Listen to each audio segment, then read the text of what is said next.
Hi guys! Ako po ang inyong pambansang nanay Queen Manilyn, and for today's video guys ay magme-makeup tayong mga nanay.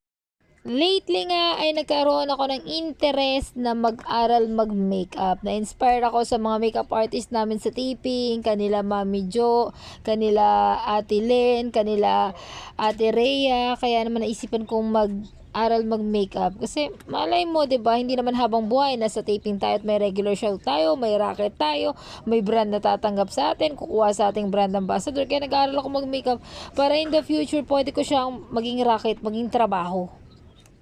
Actually, naghanap-hanap din ako ng mga workshop, mga school para mag-aral ng makeup artist. Pero may mga workshop, 3,000. Parang mga 5 hours ka lang tuturuan. Pero ang habol ko talaga dun kasi yung certificate.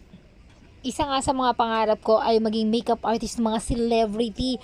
Para hindi na ako mahihirapan, diba? Mag-aabang sa kanila, magpapapicture. Ako na mismo magme-makeup sa kanila. And at the same time, may opportunity tayo. Talaga malaki yung chance natin magpapicture-picture sa kanila. Ewan ko ba bakit ganun tayo mga Pinoy? Ang hilig-hilig natin magpapicture sa mga celebrity. Pero sabi kasi ng mga makeup artist na mga naging kaibigan ko sa taping guys is manood na lang daw ako sa YouTube. Marami pa akong matututunan kasi ang labanan daw ngayon ay pagalingan. Sa bagay, tama naman talaga sila, pero iba talaga kasi pag may nagtuturo sa'yo at nanonood ka lang sa mga videos, 'di ba?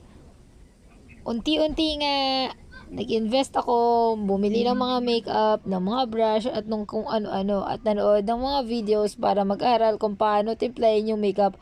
Marunong akong mag-painting, and pag nanonood ako ng mga tutorial about sa makeup, sabi nila parang pagpipainting lang daw ang pagme-makeup.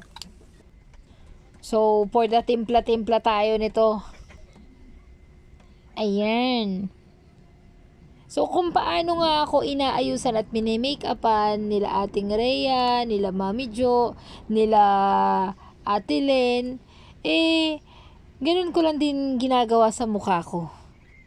Pero iba-iba kasi din talaga yung mga, alam mo yun, yung mga ginagawa ng mga makeup artist. May kanya-kanya silang kung ano yung uunahin at gusto nilang unahin.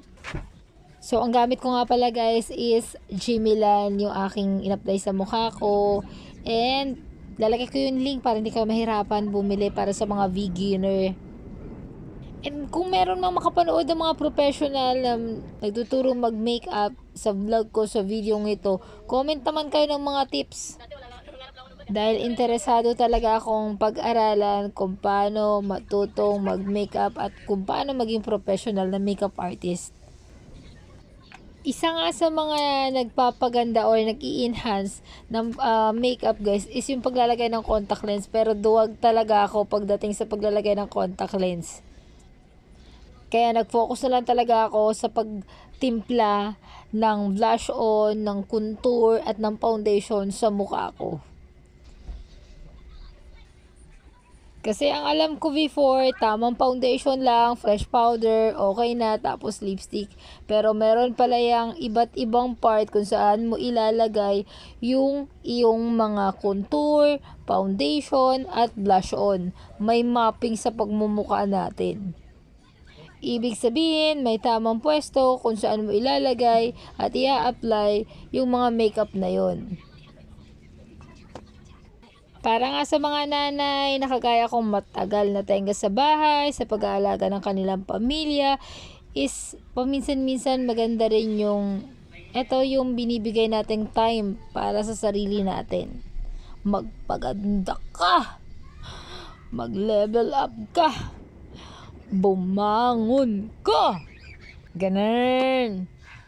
Magpagpag ka ng stress para naman maiba yung focus ng mindset natin, 'di ba? Hindi dun puro problema, budget, problema, stress.